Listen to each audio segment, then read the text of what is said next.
ආයිබෝවන් කියලා පිළිගන්නවා ඔයාලා හැමෝම බින්ඩීස් ටේස්ට් YouTube channel එකට හරිම ආදරෙන්. ඉතින් අද මම ඔයාලත් එක්ක හදන්න යන්නේ රසම රස මාළු කරි එකක්. එහෙනම් ලෑස්තිද මා එක්ක ඒක හදන්න? අපි බලමු මොනවද ඕන කියලා. හොඳට සෝදා කපාගත් තලපත් මාළු ටිකක් මං අරන් තියෙනවා.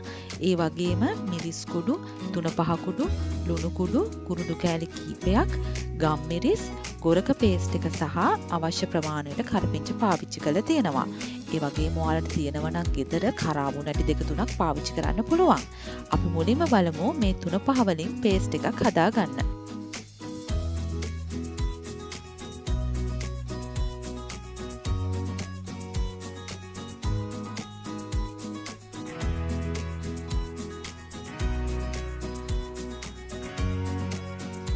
අපි දැන් මුලින්ම මාළු වලට අවශ්‍ය ප්‍රමාණයට ලුණු එකතු කරගන්න ඕන.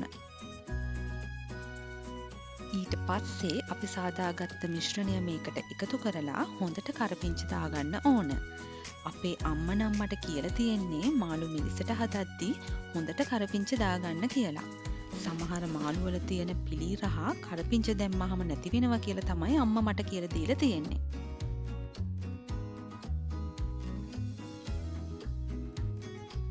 දැන් මේකට කුරුදු කෑලි කීපයක්, කරාබු නැටි දෙක තුනක් දාලා මේක හොඳින් කවලම් කරලා අවශ්‍ය ප්‍රමාණයට වතුර ටිකකුත් දාලා මද ගින්නේ මාළු එක හැදෙන්න තියමු.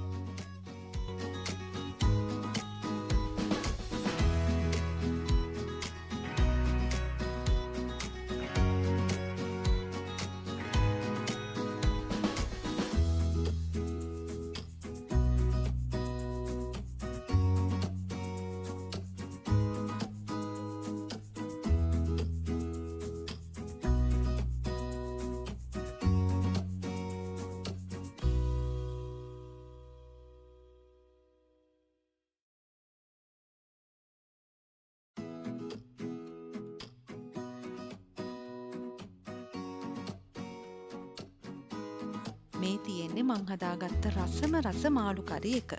මේ වගේ තවත් රසවත් වීඩියෝ නරඹන්න බින්ඩීස් ටේස්ට් YouTube channel එක subscribe කරන්න අමතක කරන්න එපා.